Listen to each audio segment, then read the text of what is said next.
Perfecto, muchísimas gracias. Lo primero también que debo de recalcar es que necesito trabajar con dos evidencias de clases, de la sesión de clase. La primera evidencia es que va a estar aperturada en el aula virtual su asistencia, ¿ya? Entonces, en el apartado de asistencia, debe estar ya la sesión del día hoy miércoles de 1 a 3 de la tarde, 3:30, creo, 3:15, creo que es un poco la hora de clases del día de hoy. Sí, creo que son un poquito más de 3 horas, de 2 horas, perdón, un poquito más de 2 horas, son 2 horas y media, 2.5, casi 3 horas, ¿no? Entonces, por favor, eso siempre lo tienen que hacer, no deben de olvidarse. Y la segunda forma de que podemos generar la evidencia del día de hoy es que activen sus cámaras y yo voy a tomar la captura de pantalla de la asistencia de ustedes. Entonces, por favor, activar en este momento sus cámaras. También, ¿en qué parte de la asistencia? En el aula virtual, en el Moodle, en la opción de asíncrono, creo que no, perdón, en la opción de docencia sincrónica, perdón. En la parte final, ahí está una opción que dice asistencia, ahí buscan la asistencia y ya está la sesión del día de hoy. Eso por un lado. Por otro lado, por favor, necesito que activen las cámaras para tomar la asistencia en este momento y empezar ya con la sesión de clase del día de hoy. Rapidito, por favor, activando sus cámaras. Otra de las formas de cómo yo también estoy validando o estoy verificando tu asistencia es a través de este medio, ¿no? De que esté sentado, de que esté en un lugar apropiado y que no esté en este caso de pronto manejando o en un carro o un bus o en algún medio donde de pronto existen muchos distractores, ¿no? Distractores que puedan crear algún tipo de problema, ¿no? Para la sesión de clase. Bien, entonces voy a tomar ya la captura de pantalla. Hay dos pantallitas, así que hago la primera captura.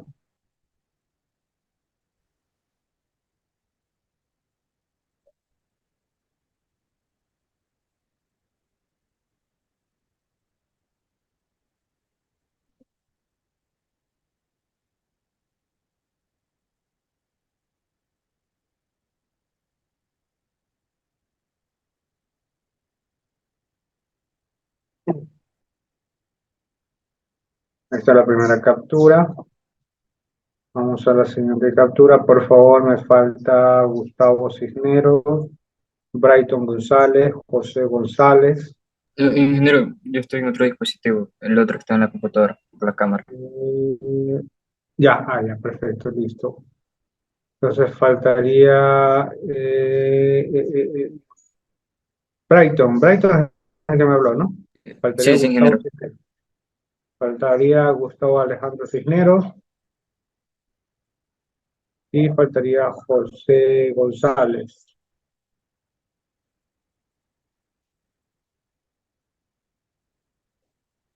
No le sale el apartado de docencia sincrónica. Interesante. Sí está registrado en la materia porque todos deben de ver la misma información.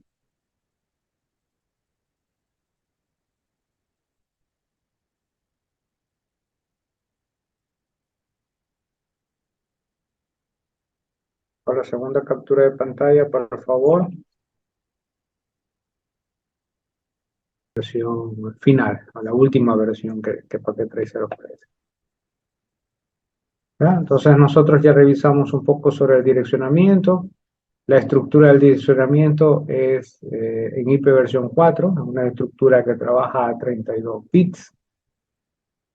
Cada estructura está formado por, en este caso, 8 bits, por eso se lo conoce como un octeto, ¿no? Por debajo, la forma de cómo se identificó en ese tiempo el medio de manejar o enrutar las redes fue a través de una dirección IP.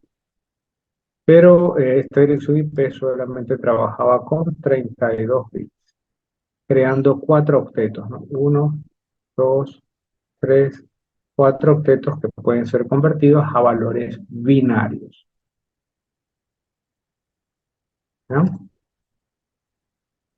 También debemos de recordar, y digo recordar porque esto también tuvieron que haberlo visto en fundamento, la estructura de asignación de las direcciones IP está regulada por la IANA. La IANA es el Internet Assignment Number Authority, o el medio que autoriza las direcciones IP para todo el mundo. ¿Ya? Entonces es el ente regulador, como para decir, nadie crea otra forma que no sea este estándar para poder hacer un proceso global, más que todo, ¿no? Y ahí se crean subcategorías o subclases que controlan algunos continentes, como por ejemplo Afrinic, Apenic, Arin, Lagnic y Ripe. A sabiendas es que en el caso de Sudamérica y Centroamérica está regulada por la LACNIC. Y vemos en la parte inferior, pues ahí está todo de color verde, es lo que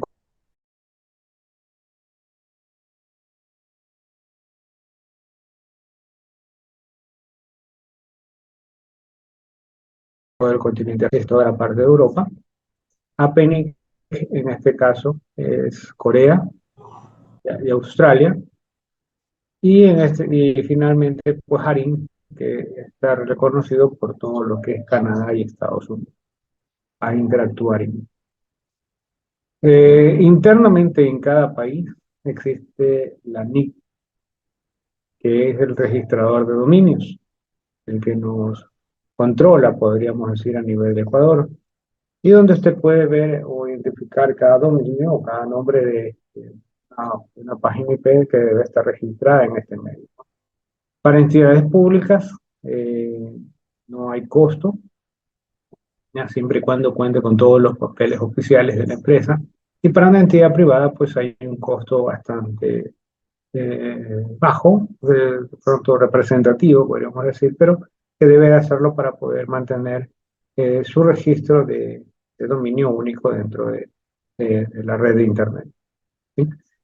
También podríamos hablar un poco del agotamiento de IP versión 4.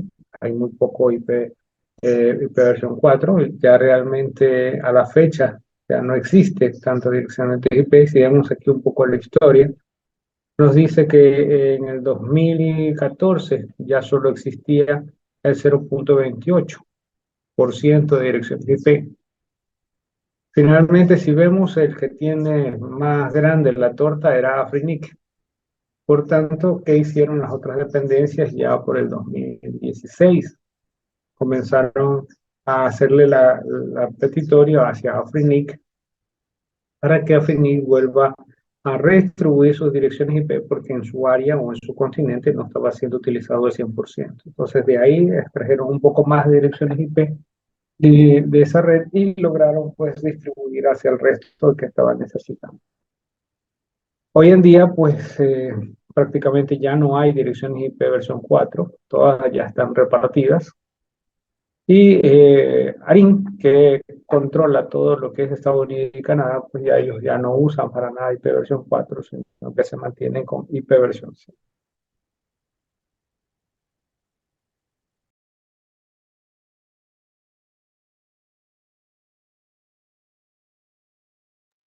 También debemos de recordar la notación binaria de poder convertir un número de decimal a binario, pues hay una forma bastante sencilla, ¿no? De nosotros poder manejar esto, ¿no? Pero primero debemos de conocer que existen pues los valores en centenas, en decenas y unidades que nos dan la opción de poder ver hacia dónde está el valor final, ¿no? Que en este caso es 192, ¿ya? Dejando la conversión de valores de la siguiente manera. Lo que yo tendría que hacer es tener el valor de base 2, tengo base 2, ¿ya?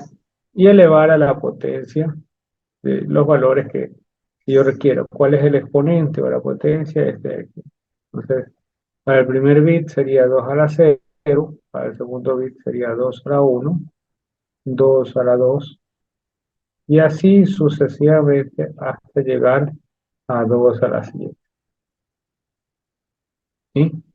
Sabemos que 2 a la 7 en este caso es 128, por eso la tabla que estamos viendo acá nos ayuda mucho en el proceso, ¿no? Tenemos 2 elevado a la 7 es igual a 128, pero es el primer bit que está de este lado, ¿ya?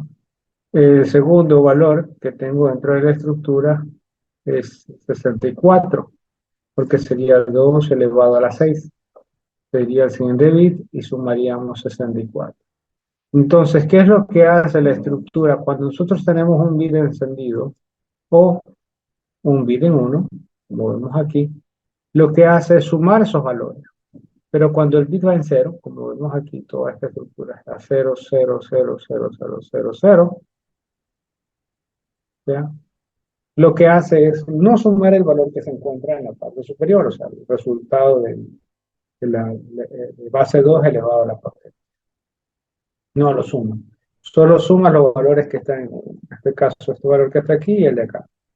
Entonces 2 a la 7 es 128, no tengo 1, pongo 128. 2 a la 6, perdón, 2 a la 6 es 64, ahí está el valor, el binario está encendido, entonces el resultado es 64. ¿Cuál sería su resultado en decimal? La suma de estos valores. 128 más 64. ¿Y qué me da como resultado? En este caso, 192.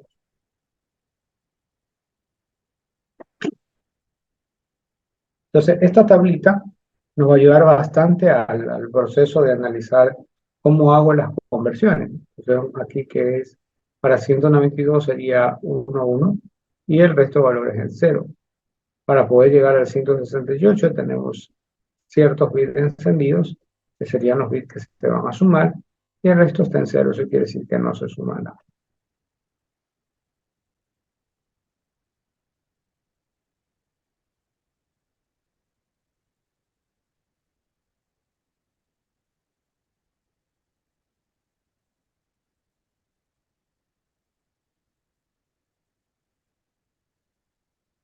¿Estamos?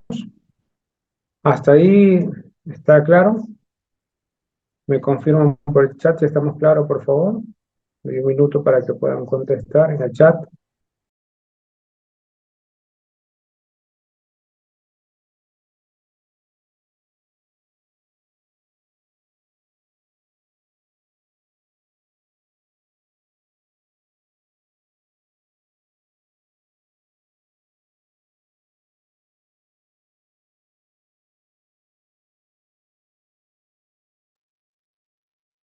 Ya, hasta ahí no hemos hecho nada nuevo, hemos en este caso recordado ciertos componentes, ¿no? Sigamos.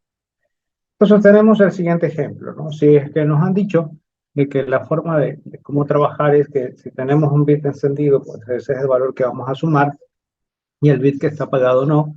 De los 8 que tenemos aquí, si se dan cuenta, el 8 aquí, 1, 2, 3, 4, 5, 6, 7 y 8. De los 8 valores me van a representar el valor en decimal.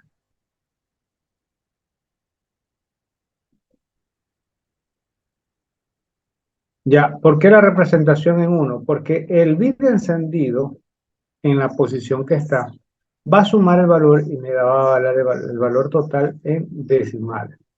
Entonces su representación en valor decimal sería 176 y su representación en valor binario de ese 176, ¿cuál sería?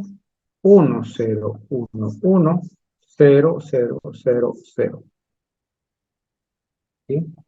Entonces, la conversión que yo hago de un valor decimal a un valor binario o de un valor binario a un valor decimal debe ser exacto. Pero la forma como lo resolvemos es de la siguiente manera, ¿no? Como ustedes están viendo en pantalla. También existen las direcciones IP finales o las direcciones IP que son más utilizadas para broadcast. Y vemos aquí que si encendemos todos los bits que están aquí, eso quiere decir que voy a sumar 128 más 64 más 32 más 16 más 8 más 4 más 2 más 1. Y el resultado que me va a dar es 250. Eso quiere decir que si tengo todos los bits encendidos, todos los 8 bits encendidos, el resultado que me va a dar el binario sería 250. Mientras que la combinación de unos y ceros que tengo en la parte superior, que es 1, 0, 1, 1, 0, 0, 0, 0, su resultado de valor decimal es 176.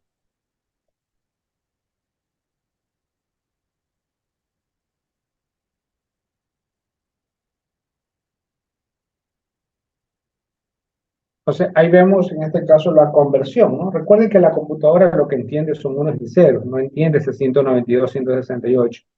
Pero nosotros sí entendemos, ¿no? O sea, ¿qué significa ese 192, 168? Va a significar una dirección IP, pero en versión 4.0.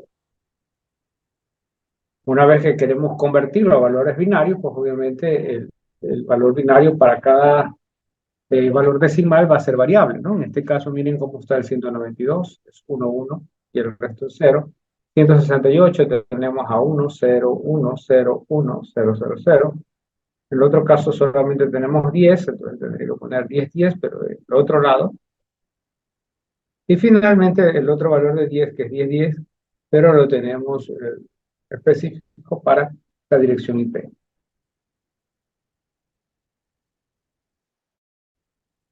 Ahora, veamos esta conversión, para lo cual vamos a tener un par de minutos. Son las 1:39, ¿ya? Vamos a poner a la 1:45. eh, Algún voluntario o voluntaria que resuelva la parte decimal de la conversión de decimal a binario, en este caso el 172, 128 y 127, 227, y luego el sentido inverso, convertir de binario a decimal. Entonces vamos a tener unos 5 minutitos para poder resolver esta actividad.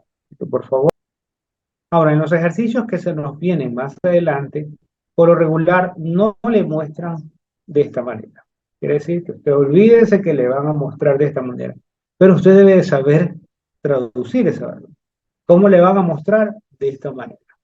Siempre le van a montar los ejercicios y le van a decir, ah, esta es una dirección IP cuya máscara tiene un /30. Esta es una dirección IP cuya máscara tiene un /27. Esta dirección IP es una dirección cuya máscara tiene un /16 y así sucesivamente. Eso quiere decir que esto no está válido. El asunto es que usted de aquí traduce hacia la parte de acá. Entonces, yo debo de entender el fundamento de redes. Ya vieron esto, entonces yo, si fuera tan exigente, yo vendría y directamente le diría, ya, vamos a trabajar con tal IP /26. Resuelvan. ¿Sí? Pero el primer contenido de esta materia la he focalizado siempre un proceso de retroalimentación y que ustedes hagan un refresh, ¿ya? De todo el contenido, ¿no? Entonces ahí estamos viendo un poco el asunto del manejo de las máscaras. Aquí vemos el ejemplo ya con el AND, donde hace la conversión del AND entre el valor que tengo de dirección IP y la máscara, cuyo resultado, cada vez que tengo el 255 es el mismo, ¿no?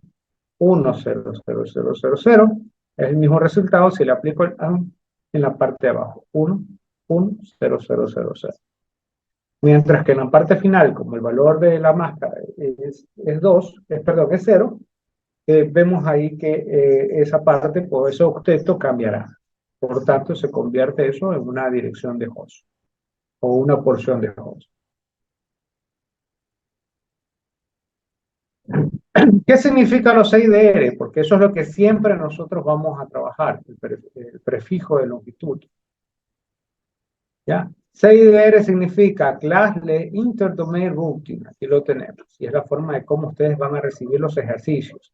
Siempre con un /8, con un /16, con un /24, con un /27, con un /22. No está aquí, pero pueden recibir con un /21. ¿Ya? Entonces ustedes deben de estar en la capacidad de entender la máscara que van a aplicar.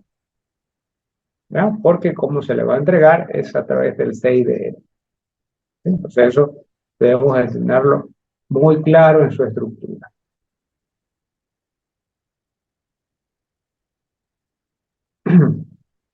También debemos de tener en claro que dentro de las redes de hiperversión 4 tenemos tres subcategorías, por decirlo así, ¿no? Tenemos que una IP siempre va a ser para su dirección de red, otra IP para su dirección de broadcast y finalmente, pues, las IP que van a ser de host. ¿Ya? La primera dirección IP de su segmento de red va a ser su dirección de red. La última IP de su segmento de red va a ser el broadcast. ¿Ya? Y ahora, pregunta al experto. Vamos a preguntar al experto. La palabrita broadcast tuvieron que haberlo visto en fundamentos de redes. ¿Qué es broadcast? ¿Quién me puede decir qué es esta palabrita o cómo funciona dentro de redes, ¿no? Broadcast. Ahí está en el chat. Y vamos a preguntar al experto, ¿no? ¿Cómo hacemos la pregunta al experto? No me alzan la mano, yo sé que todos quieren preguntar, pero yo necesito despertarlos a ustedes y saber que todos estén atentos a la clase. Entonces vamos a ver aquí quién nos sale. 5. ¿Quién está en la lista del Zoom? En quinta posición. Anthony Aquino. ¿Encuentra a Anthony Aquino? Buenas tardes, ingeniero. Buenas tardes. ¿Nos podría decir la definición o qué es exactamente broadcast?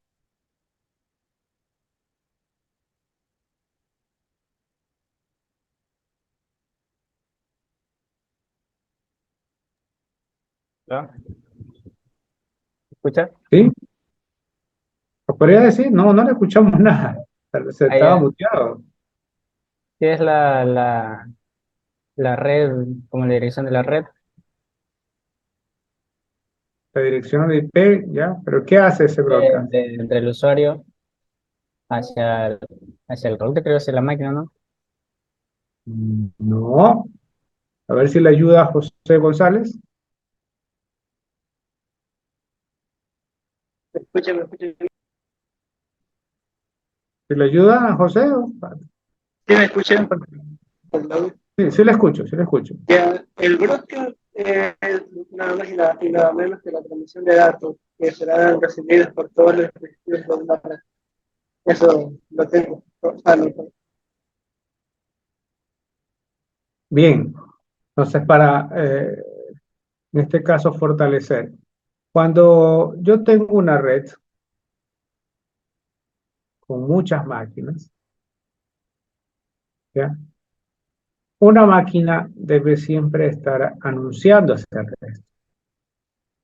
Es decir, estoy presente, estoy prendido, tengo una dirección IP, estoy conectado. Se está anunciando. Y para anunciarse necesita una dirección IP.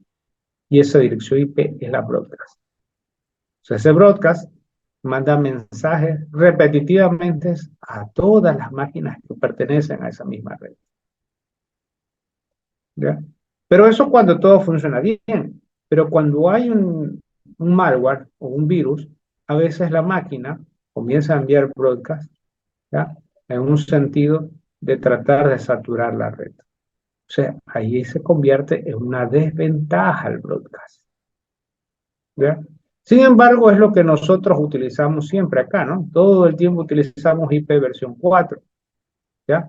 Pero la solución aquí para que no haya este problema, que se lo conoce como tormenta de broadcast, deberíamos trabajar ya con IP versión 6. IP versión 6 no funciona con broadcast. No hay broadcast en IP versión 6. ¿Sí? Entonces en IP versión 4 es el que reparte el mensaje y le dice a todos que está vivo, que está despierto, que está funcionando a cada momento. Por eso usted sabe, al momento que está conectado a la red, sabe que está funcionando, ¿no? Un segundito. Recording stopped. Denme un segundito que se me quiere descargar la máquina. Déjeme conectarle la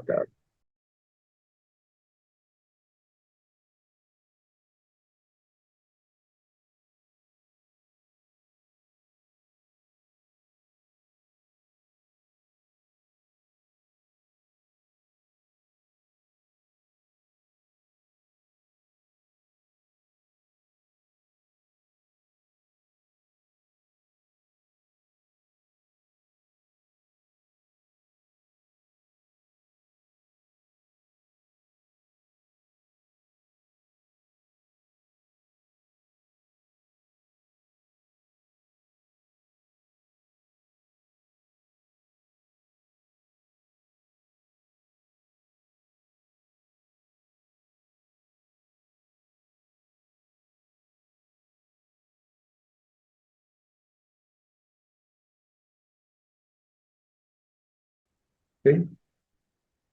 ¿Cuál es la dirección IP de la máquina? Para este caso, las 254, para el caso de acá es la 12, para acá es la 11, para acá es la 10. Y el router que hace también su trabajo va a ser el 1. Estas son las direcciones IP que estoy asignando a cada dispositivo, a cada medio. Pero no puedo asignar una dirección de red o no puedo asignar una dirección de router.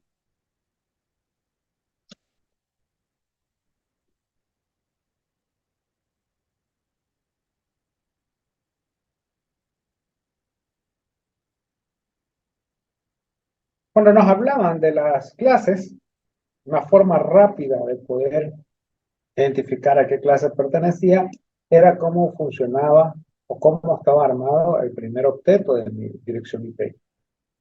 Y aquí hay un dato interesante, que cuando mi primer octeto de la dirección de IP que me dan arrancaba con el valor de 0, automáticamente asumía que el valor que la dirección que iba a trabajar en este caso era de rango de clase A. Si el primer octeto trabajaba con 1, 0, ¿ya?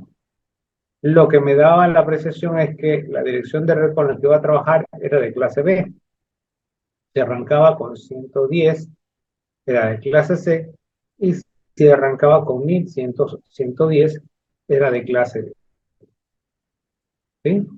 Entonces aquí era la forma de cómo yo me daba cuenta a qué clase pertenecía. Pero hoy en día no puedo tomar en consideración eso porque para el enrutamiento y direccionamiento IP dentro de esta estructura, todo se trabaja de tipo classless, ya no aplicando la clase.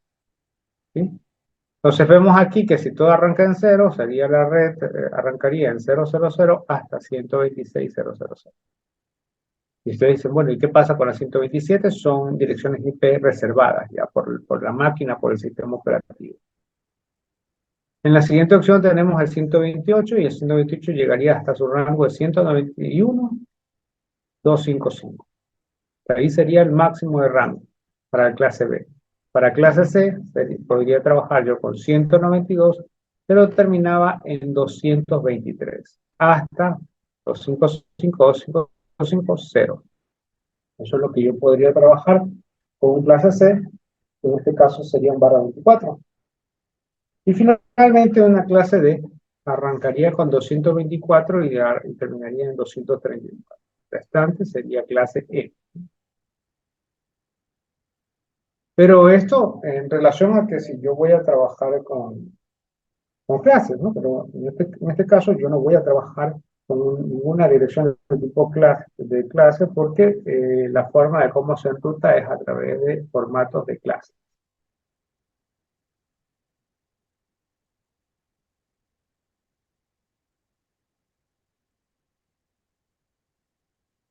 ¿No?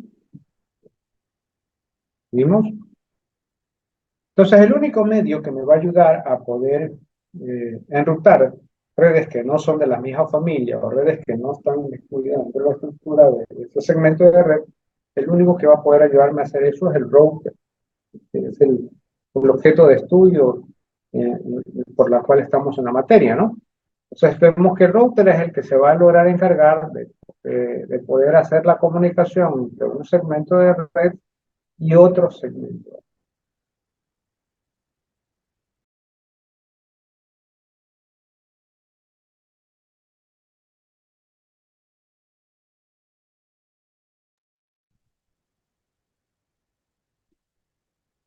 Ahí vemos el ejemplo.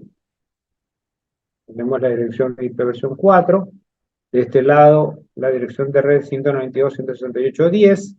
Del otro lado de 192.168.11. Sin embargo, el router tiene la oportunidad de natearlo o engancharlo a su segmento de red y que todas puedan ver el servidor, ¿no? Que está como simulado, ¿no? 209, 165, 202, 255. Entonces, a través de este intermediario podrá conectarse a la nueva internet y este a su vez pues dará la pauta para que la PC se la pueda ver incluso en la nube, en caso de ser necesario. Acá vemos otro ejemplo, donde hay dos segmentos de red distintas, pero el router hace la conexión o la unión entre los dos segmentos de red distintos y pueden, en este caso, enrutar y poder hacer el envío de información hacia la nube interna. ¿Dónde vemos nosotros esta clasificación de direcciones IP privadas y direcciones IP públicas? Las vemos en el RFC 1918. Los formatos de RFC le dan toda la información declaratoria de cómo debo interactuar entre una red de tipo classless o una red de direcciones IP versión 4. Vemos algunos ejemplos en los cuales me dice que estas direcciones son empleadas para poder interactuar en la red local de la empresa. Y podría ser desde el 10.000 al 10.255.255.255. Ese es el formato que se le dio en ese momento, ¿no? También lo tenemos por 172.16. Puedo arrancar del 172.16.00 hasta el 172.31, 255, 255, ¿no? Quiere decir que tiene una cobertura mucho más amplia. Y en el siguiente caso tenemos al 192.168.00 y llega hasta el 192.168.255, 255, que en este caso es la última dirección del programa. Entonces, así está definido. No lo defino yo, no lo define cualquier docente. Eso ya está plasmado en el RFC 1918. ¿Hasta ahí alguna duda, por favor? ¿Alguna inquietud?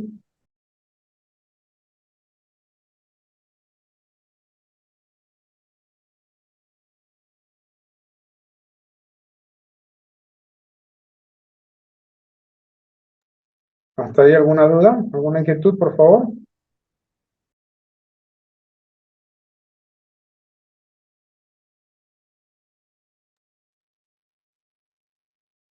Repito, las IP privadas son exclusivas dentro de este rango 10.000 y llegan hasta el 10.255.255.255. Y las direcciones IP por la clase 6, que por lo general siempre empiezan con 172.16, arrancan en esa ruta y terminan hasta el 31.255.255. Finalmente tenemos el 192.168.00, que podemos llegar al 192.168.255.255 como broadcast. ¿Sí? Pues continuamos. O sea, aquí podría darme un ejemplo de cuál podría ser la pauta de una dirección privada y una dirección pública. ¿Por qué hacemos esta separación? Porque cuando yo armo mi segmento de red dentro de la empresa, debo utilizar direcciones IP privadas que estén estandarizadas y que sean las únicas que yo puedo utilizar dentro de mi red LAN. Las otras direcciones IP, ¿quiénes son los que están autorizados? Nuestros proveedores de Internet. Ellos son los que nos van a dar un pool de direcciones IP. Si es una empresa corporativa, como la universidad, no tiene una sola dirección IP, sino tiene varias direcciones IP públicas. ¿Ya? Entonces, ya a través de ella pueden, en este caso, interactuar hacia el servicio o hacia la nube de Internet.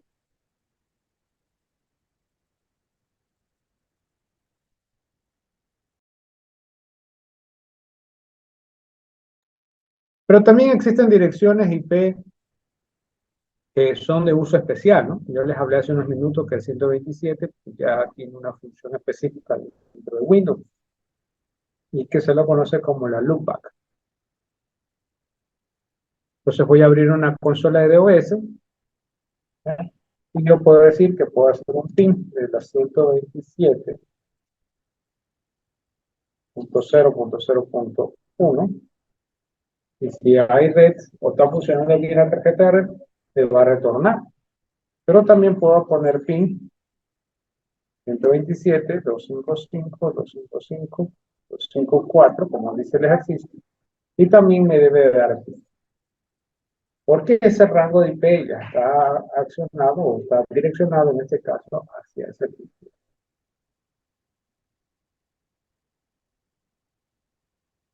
¿Ya?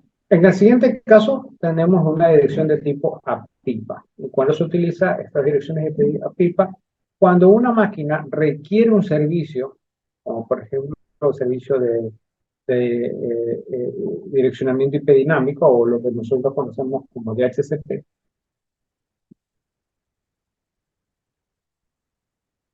¿Ya? Y no le provee el servicio a esa máquina, la máquina igual tiene aplicaciones que deben de poseer esa estructura y se autopone o se autoconfigura aplicando esta dirección IP, la 169, 254. Entonces, cada vez que me aparezca en mi red consola CMD, yo pongo aquí ipconfig /al.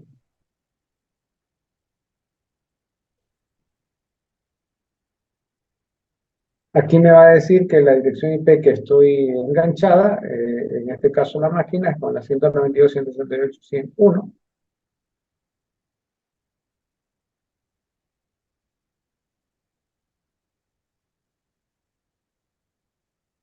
Y obviamente pues va a retornar registro, ¿no? Va a retornar datos. Es una de las pocas formas que nosotros podemos validar estas direcciones. Finalmente, las direcciones que tengo de tipo testnet, por lo regular lo utilizan los proveedores de Internet o los proveedores que hacen las instalaciones de las antenas, pero como están en lugares remotos necesita hacer pruebas de configuración, no puede ubicarse de un lado a otro. Entonces, trata de generar el enlace y luego hacer una prueba de testnet, para poder identificar que la aplicación o el medio pues no tenga ningún error o algún defecto. Entonces, estas direcciones IP pues ya están asignadas. Utilizarlas no las podemos utilizar o manipular a nuestro gusto, sino sí utilizarlas, pero de acuerdo a los parámetros que me piden. Por decir, la dirección IP que acabé de agregar ahí. Arrancó con 127 y me devolvió. ¿Ya? ¿Y está dentro del rango? Sí, está dentro del rango de las direcciones IP privadas y públicas. Entonces ahí vemos cómo nosotros debemos de agregar una dirección IP en una máquina, entrar al Internet Protocol, versión 4, luego estoy en esa opción para verificar la dirección IP de la estructura, la máscara y un gateway para poder ver la última dirección IP.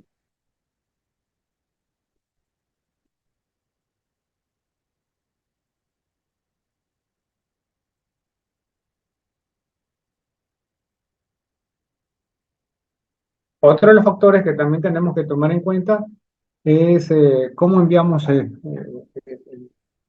la cantidad de paquetes dentro de mi red. Y hay tres formas con las que puedo trabajar en ipv 4. Una es difusión, donde tengo una conexión directa entre equipo y equipo. Por ejemplo, la máquina impresora, ahí es de difusión. Cuando es de multidifusión es donde la información la tengo en el router, pero necesito dar difusión al resto de máquinas que están en su alrededor. Y multidifusión, prácticamente ya tener switches más robustos y dar la oportunidad de poder hacer este proceso de enrutado, ¿no?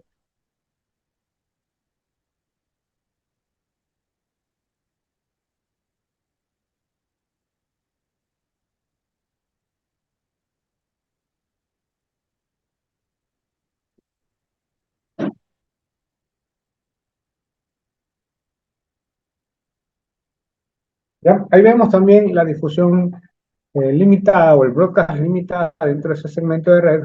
Si ya hay una saturación interesante, pues hay que hacer la respectiva exploración de cada uno de estos equipos.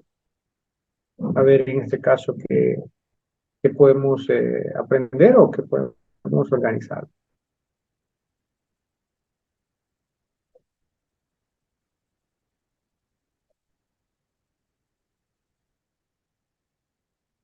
¿Listo? ¿Hasta ahí alguna pregunta, alguna duda? Por favor, me indican por el chat. Recording stopped.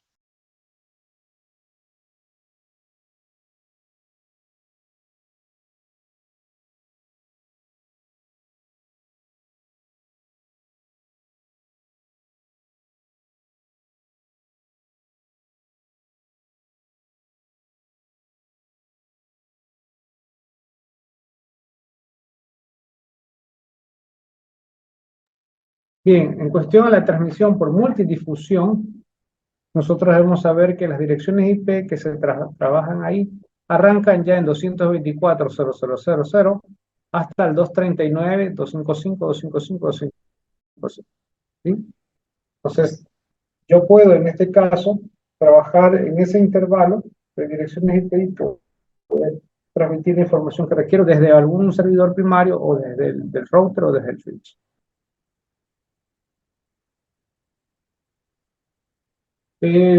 Sí, no, sí, porque cuando usted te esté viendo, según la pregunta que me están haciendo, cuando esté trabajando ya con Packet Tracer, pues tendrá que interactuar con estos componentes de ley. Pero debe de entender cuáles son las direcciones IP que usted va a asignar. Entonces, por ahí a veces es el problema, ¿no? No sé cuáles son el segmento de red que yo voy a asignar a esa estructura de tal manera de que se convierta en una transmisión multidifusión. Bien, de acuerdo a lo que hemos visto, hay tres preguntitas a considerar y vamos nuevamente a invitar al experto Recording in del progress. curso y a través del amigo Random. El semestre pasado que yo hice esta prueba con los compañeros, se testeó y la mayor parte de los estudiantes decía que todavía estaba con hiperversión 4. ¿Ya? ¿Listo? Pero ¿tienen el mismo proveedor de internet que yo o uno distinto?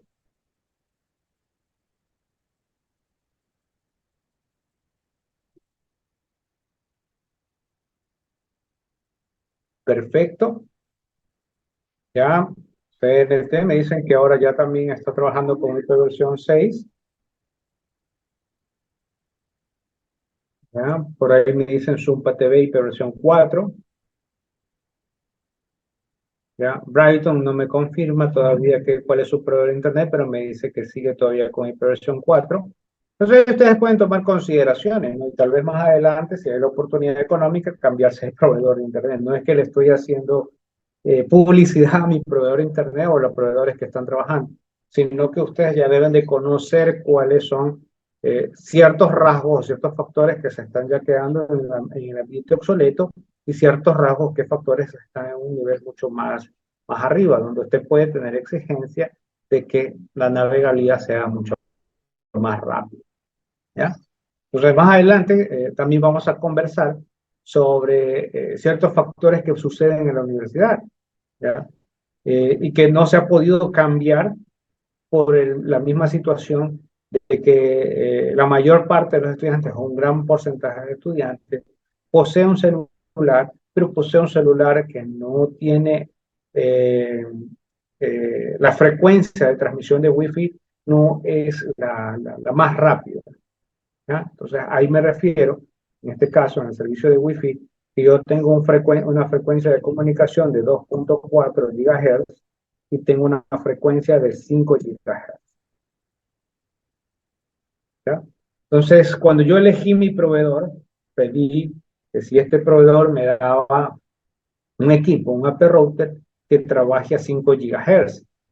¿Ya? Y en esa época, nadie me daba, y solamente hubo un único proveedor que me dijo, sí, yo te doy este equipo y este equipo es dual band, trabaja a 2.4 y trabaja a 5 GHz. ¿Por qué? Porque yo todo quiero trabajar a 5 GHz. Entonces ahí sí está la exigencia de que el servicio de Internet debe ser mucho más rápido, ¿ya? Que los comunes, ¿no?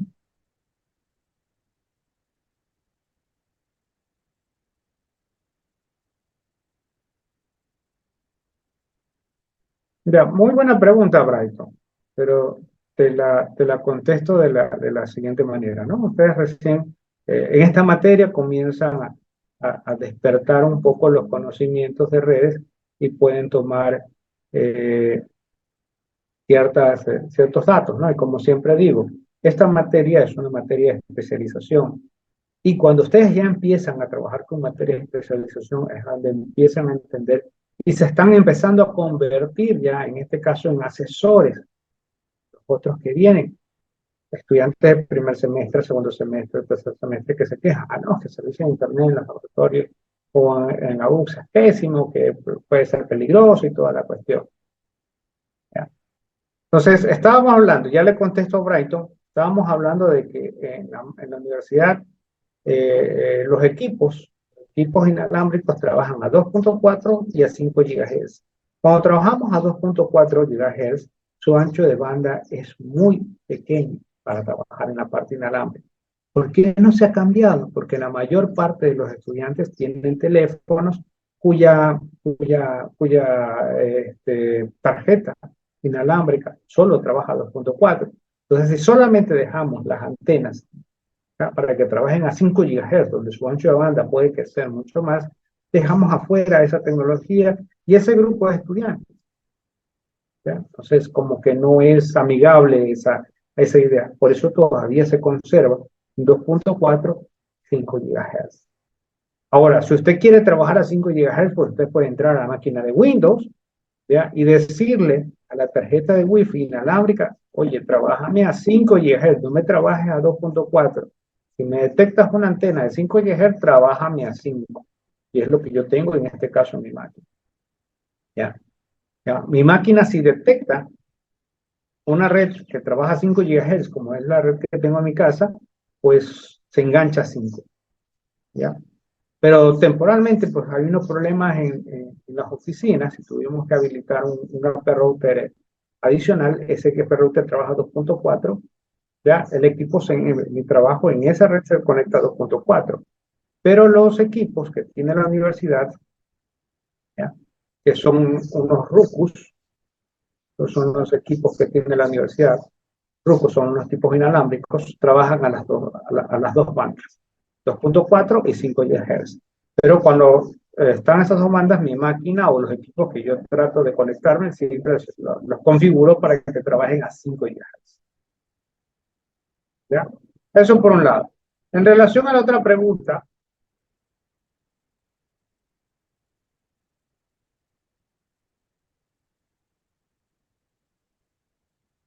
la universidad cuenta con un equipo, un firewall físico, que es un FortiGate. ¿Ya? ¿Ya? Y estos equipos FortiGate, bueno, aquí no está el modelo que tiene la universidad, pero son firewall de modelo Next Generation o NGFW. ¿Ya? Y son estos equipos los que hacen el testeo de todas las redes. ¿Ya? Entonces, la red abierta en este caso es específicamente para los estudiantes, aunque también en su momento se quiso habilitar un portal cautivo. Portal cautivo es que usted tenga un usuario y una contraseña, pero obviamente no había infraestructura para poder trabajar en ese entonces. Hoy en día, según lo que indican, van a llegar unos nuevos servidores. No sé si ya llegaron unos nuevos servidores. Ya, entonces se puede implementar este tipo de servicios de portal cautivo para toda la universidad, ¿ya?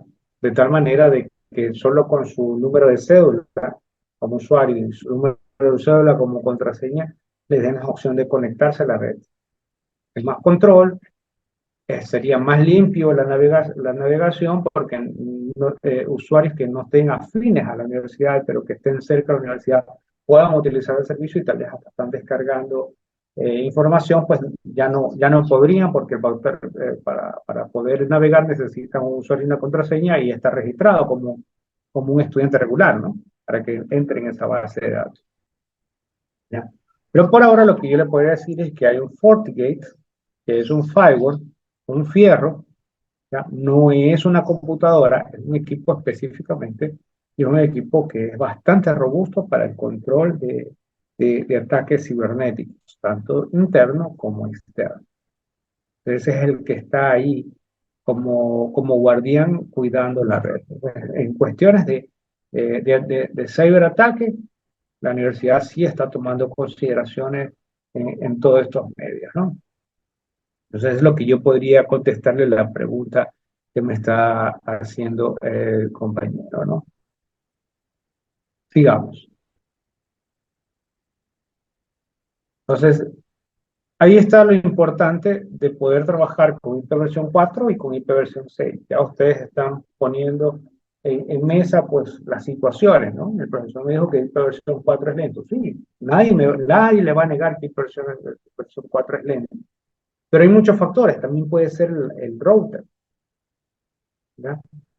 Entonces yo voy a obtener mayor rapidez con versión 6 y si mi rango de frecuencia de comunicación la trabajo a 5 GHz. Entonces el ancho de banda en Internet va a ser sumamente rápido en este proceso. Por decir, la mayor parte de los proveedores pues tienen una facilidad, ¿ya?, para abrir su ancho de banda en las noches. Y yo, por decir, un instalador de unos 20 gigas que me demoraba una hora o unos 45 minutos, en la noche, si me empiezo a descargar a, qué sé yo, a las 11 de la noche, en cuestión de minutos ya tengo esa descarga, ¿ya? E inalámbricamente incluso, ¿ya? Porque sé que de pronto aquí algunos de los compañeros, para mejorar su servicio de Internet, eh, están conectados por cable, ¿sí? Entonces, o me estoy equivocando. ¿Me confirma alguien si está conectado por cable para mejorar su servicio de Internet? Es lo común. Porque tal vez inalámbricamente no hay esa rapidez, o se ha dado cuenta de que hay mucha intermitencia, pero conectado por cable no la hay, ¿ya? Entonces, ahí están esas facilidades. Entonces, otro de los factores también que debemos considerar es que en esta versión 4 existía una solución que era el NAT, acá no hay NAT. El nateo es traducir una dirección IP hacia varias direcciones IP, ¿ya? Eso también hace un poco más lento la red. Ya en cuestión de IPv6, pues no habría ese proceso de NAT porque eh, IPv6 es como el loto, alcanza para todos. Entonces, ¿por qué tenemos 346 millones de direcciones IP? También tenemos que en IPv4, su protocolo para el envío de paquetes, en este caso el echo request que lo hacemos a través del PIN, es el protocolo ICMP, que es Internet Control Message Protocol. Pero asimismo, si yo trabajo con IPv4, el ISMP que estoy utilizando es versión 4. Si estoy trabajando con IPv6, su ICMP es versión 6. ¿Sí? Entonces, para cada versión, el ISMP debe tener también su propia actualización. Es lo que estamos en este caso referenciando. ¿Cómo se está luchando para poder llegar a hacer este proceso de migración? Realmente sí se puede, ¿ya?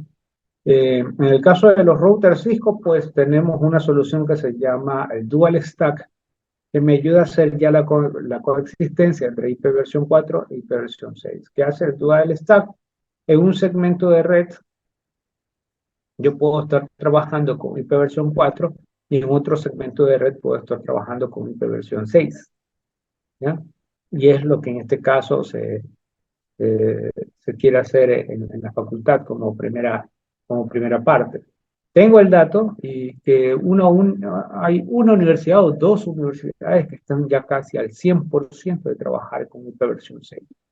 La mayoría está como media híbrida todavía, está por ahí haciendo pruebas, se mantienen IPv4, pero ya hay cosas o equipos que están trabajando en IPv6.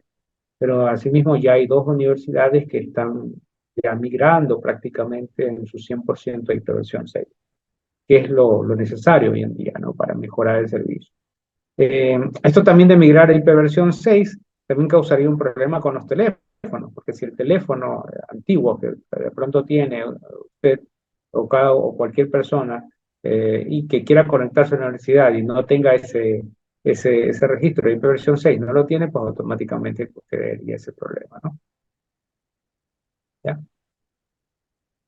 Otra forma de poder trabajar o coexistir con IPv4 y IPv6 está relacionada con el tunneling. Solo para transportar los datos de un lado a otro, de matriz a sucursal, puedo hacer un tunneling porque los equipos que están ahí en el enlace radial entre su origen y su destino son IPv4, entonces yo aplico en el router eso. Pero dentro de la red local, yo puedo trabajar con IPv6. Esto realmente es lo que queremos hacer nosotros en la facultad. Internamente, instalar un router que esté encima de todo el segmento de red de la facultad y que haga un túnel. Que en la parte de afuera transmita todo lo que sea IPv4, pero todo lo que está dentro de la red de la facultad transmite a IPv6. pero eso lo debe hacer un router. ¿Sí? Eso lo debe hacer un router. ¿Ya? Entonces, esto es otra forma de también crear esa coexistencia, otra solución de crear esa coexistencia. Otra forma y última forma es el nateo, ¿no? El nateo de convertir paquetes de hiperversión 4 a hiperversión 6 y de hiperversión 6 a hiperversión 4. Esto es un poco más lento, mucho de la información que está plasmada en el Internet habla de que esto podría hacer un poco lento el tráfico de red, pero es una solución que se puede plasmar. De un lado tengo hiperversión 4, del otro lado tengo hiperversión 6. Quiero comunicar esos dos medios, pues puedo armar el ambiente. Si se dan cuenta, hay muchas formas de coexistir hiperversión 4 y hiperversión 6. Y ustedes lo ven, miren, en un ejemplo de mi proveedor de Internet, ya me está dando dos direcciones IP y desde el año pasado ya está con eso. Entonces, cualquier momento puede ser que ya hagan ese proceso final, que solamente ya mandar hiperversión 6 y ya no dar ni hiperversión 4. ¿Sí? Entonces, el proceso de migración debe de ejecutarse, ¿no? Aquí vemos también, ya para finalizar esta parte, aquí vemos también cómo es el tamaño de una hiperversión 4, el tamaño del paquete eh, encabezado. Si recordamos, la estructura de un paquete, sobre todo en la verdad en un fundamento de redes, tiene tres partes. La cabecera o el header, la data que va a transmitir, ¿ya? Y el trailer o la cola. ¿Ya? Entonces, ¿qué estamos observando aquí? La cabecera del paquete. Sea este paquete de versión 4, sea este el paquete de versión 6. Si ven, la versión 4 se llena de muchos componentes que al momento del router analizar todos, pues se va a llevar tiempo. Mientras que el paquete de versión 6 es más fresco, más ligero, tiene menos componentes, por tanto, el análisis de cada paquetito de estos pues va a ser mucho más rápido. O sea, ahí vemos también una ventaja de cómo va a circular un tráfico en hiperversión 6 y cómo va a circular un tráfico de hiperversión 4. ¿Sí? O sea, sí influye, porque el router va a tener que leer cada componente para entender quién va, cómo va, cuál es su formato, cuál es su estructura para poder transmitir ese dato de su origen hacia su destino. Lo mismo va a hacer con hiperversión 6. Pero aquí nos damos cuenta que 6 es más ligero que la versión 4. Hay herramientas para poder hacer análisis de tráfico en hiperversión 6. Ahí tenemos Ethercam, también tenemos Wireshark, como vemos aquí en pantalla, que también vamos a tener la oportunidad de utilizarlo más adelante. Creo que de pronto sí lo pueden haber utilizado en fundamentos de redes. Bueno, me confirman en el chat, por favor, si no lo han utilizado en fundamentos. ¿No? Bueno, más adelante lo vamos a utilizar, Wireshark. A diferencia de hiperversión 4 que trabaja de decimal a binario, acá trabaja de hexadecimal, ¿no? De hexadecimal a binario. ¿Sí? De hexadecimal a binario es como trabaja. Entonces, como trabaja de hexadecimal, los valores que yo voy a tener por cada exteto, ¿qué me refiero con un exteto que va a tener 16 bits? Entonces, exteto es igual a 16 bits en binario. Ahí está en el chat para todos. Entonces, como yo tengo un exteto, el exteto se va a formar de 4 valores, ¿ya? Y esos valores que yo voy a tener aquí van a ser del 0 hasta el E. Veamos acá. ¿Cómo va a ser la representación? Si yo tengo ya 2 valores en hexadecimal, esto va a representar a que yo voy a tener, en este caso, aquí tenemos 1, 2, 3, 4, 5, 6, 7, 8. Si tengo 2 valores en hexadecimales, tengo 8. Si tengo 4 valores en hexadecimales, tengo 16. Por eso están los 16 bits en la estructura. Para poder yo trabajar con una representación de esta versión 6, yo necesito 1, 2, 3, 4, 5, 6, 7, 8 estetos. Y cada esteto va a tener, en este caso, 4 valores que van a ser representados desde el 0 hasta el F, pero solo 4. Ahora, según lo que yo indicaba aquí, si tengo 2, en binario son 8 bits. Si tengo 4, sería 16. Por tanto, la estructura que estamos viendo aquí, de estos 4 valores que están en formato hexadecimal, al momento de ser representados acá, ya tengo los 16 bits. Por eso se los conoce como exteto. ¿Sí? Hasta ahí, ¿alguna pregunta, alguna duda, por favor? ¿Me indica?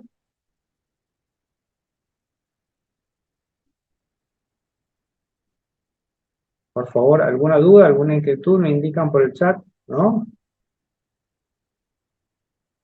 Entonces, para finalizar, si ya me han dicho que hay 340 sextillones de direcciones IP, que para trabajar en una dirección IP en versión 6 es en hexadecimal, que para poder yo ir armando una dirección hexadecimal necesito 4 valores, hay formatos de preferencia que puedo ejecutar. Y por lo regular, estos formatos de preferencia que han hecho que los primeros 3 sextetos sean considerados como una dirección de tipo formato para la empresa. Es decir, un ejemplo.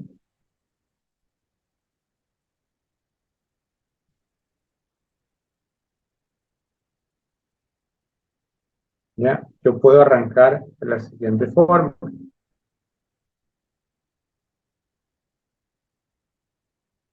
Yo puedo poner 2001, 2 puntos, DB08, 2 puntos, SAT.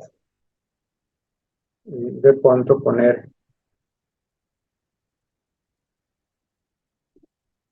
POCA.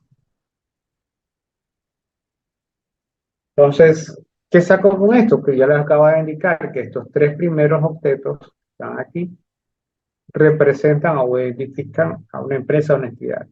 Entonces, los ejercicios que usted puede encontrar con 2001 DB08 CAT, por lo regular, son estructurados dentro de Cisco. Y lo que venga después es lo que usted ya tenga como imaginación. Ahora, yo no puedo poner cualquier palabra. Lo que hago es un juego de valores entre 0 y F. Entonces yo puedo crear aquí POCA, porque está la F. Aquí no está la O, porque no puedo poner la O, sino está el 0. Está la C y la A, que sí están dentro de la estructura. Entonces, más adelante se van a dar cuenta que para armar una dirección IP, en este caso, en ciertos factores y hacer subnetting, a veces es importante también ir haciendo juego de palabras eh, dentro del formato que me da, ¿no? Es de 0 hasta F. ¿Ves? Es de 0 hasta F.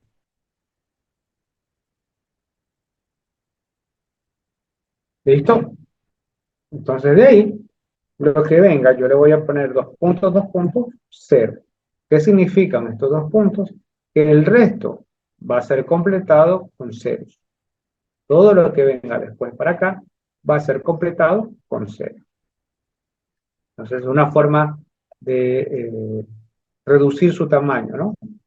O puedo escribir la dirección IP completa que está, ¿no?, dándome algunos ejemplos de cómo puedo armar una dirección IP. Aquí inclusive están agregadas direcciones IP que van a trabajar de tipo link local, como por ejemplo la FE80 y la FF02. ¿A qué se refiere con las link local? Se refieren a las direcciones IP que van a trabajar muy parecido como los broadcasts. ¿Ya? Son las direcciones IP que me van a ayudar a registrar que un equipo está en red y está trabajando con IP versión 6. ¿Ya? O me va a registrar un equipo que lastimosamente no está trabajando en dirección IP versión 6, pero tienen que hablarme en IP versión 6 para poder yo entender la estructura. ¿Ya? Entonces, ahí tenemos. Entonces, hasta ahí, ¿alguna duda, alguna inquietud? No hay ninguna duda. Es hasta donde nos vamos a quedar el día de hoy. Ya faltan muy poco en lo que se debe ver en direccionamiento IP, versión 6, y de ahí